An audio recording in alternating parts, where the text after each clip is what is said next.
À la une de l'actualité, le chef de la diplomatie Sameh Choukri participe aujourd'hui à Jeddah à la réunion consultative prévue des ministres des Affaires étrangères des 6 pays du Conseil de coopération du Golfe, ainsi que l'Égypte, l'Irak et la Jordanie, selon le porte-parole du ministère des Affaires étrangères, l'ambassadeur Ahmed Abouzid. La réunion s'inscrit dans le cadre de consultation et de coordination entre les pays participants afin de renforcer l'action arabe commune face aux crises de la région, de réaliser les intérêts arabes communs et les aspirations des peuples arabes.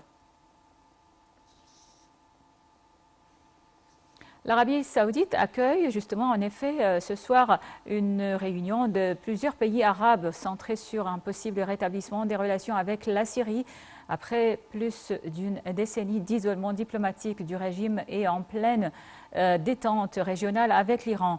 Damas était isolé sur le plan diplomatique depuis 2011. Toujours exclu de la Ligue arabe, la Syrie a récemment reçu des signes de réchauffement de la part de plusieurs pays arabes, dont l'Égypte, les Émirats arabes unis et la Tunisie. Tout de suite le point.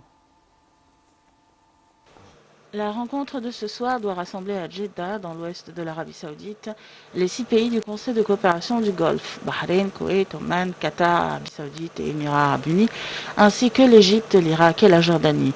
Elle se déroule à 5 semaines du prochain sommet ordinaire de la Ligue arabe, prévu le 19 mai en Arabie saoudite. Chef de file des pays du Golfe, l'Arabie saoudite avait rompu ses relations en 2012 avec Damas et même soutenu les rebelles au début de la guerre civile, dans un pays devenu au fil du conflit un terrain d'affrontement entre forces étrangères. La guerre a fait environ un demi-million de morts, tandis que près de la moitié des Syriens sont désormais des réfugiés ou des déplacés. Mais alors qu'aucune issue politique n'apparaît à l'horizon, Riyad a fait un pas diplomatique vers Damas fin mars. Et 2 jours avant la réunion prévue pour aujourd'hui à Jeddah, le ministre syrien des Affaires étrangères, Faisal Mourdad, a été reçu mercredi par son homologue saoudien, Faisal Ben Farhan, pour la première visite du genre depuis le début de la guerre. Dans un communiqué commun, les 2 responsables ont évoqué l'objectif de ramener la Syrie dans le giron arabe. Cette inflexion saoudienne s'inscrit dans une détente générale. Le tremblement de terre du 6 février dernier en Syrie a constitué une occasion pour Damas de reprendre langue avec des pays arabes à travers le prisme de la solidarité humanitaire. Une vaste opération d'échange de prisonniers a débuté aujourd'hui au Yémen entre camps ennemis.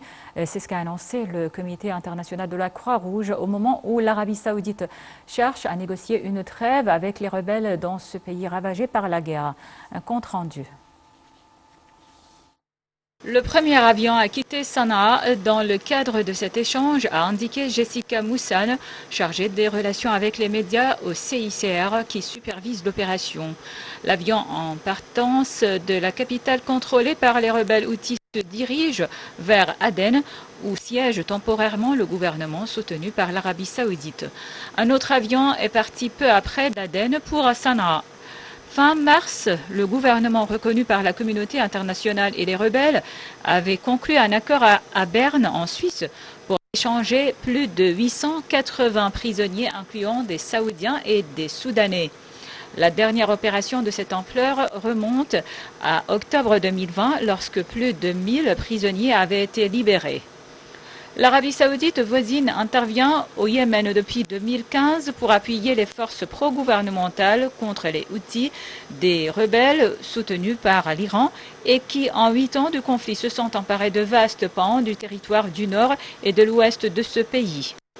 Le processus d'échange de prisonniers doit se dérouler sur 3 jours dans diverses régions du Yémen et de l'Arabie saoudite, a précisé dans un communiqué le CICR. Jeudi, une délégation saoudienne est repartie de Sanaa avec un accord préliminaire de trêve et la promesse de nouveaux pourparlers, selon un responsable rebelle.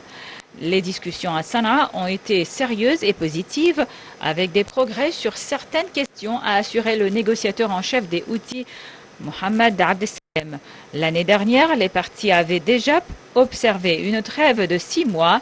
Si elle n'a pas été officiellement reconduite après son expiration début octobre, la situation est restée relativement calme sur le terrain. Le pape Tawadros II d'Alexandrie et patriarche de la prédication de Saint-Marc a présidé la messe du vendredi saint à la cathédrale Saint-Marc à Rabbaseya au Caire en présence d'un grand nombre de prêtres, évêques, moines et de fidèles coptes. À noter que le pape Tawadros II présidera demain la messe de Pâques au siège de la cathédrale de Rabbaseya en présence d'hommes d'État, gouverneurs, diplomates, députés et sénateurs ainsi que de plusieurs journalistes et hommes de médias.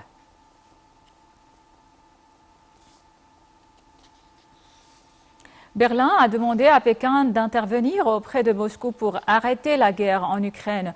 Aucun autre pays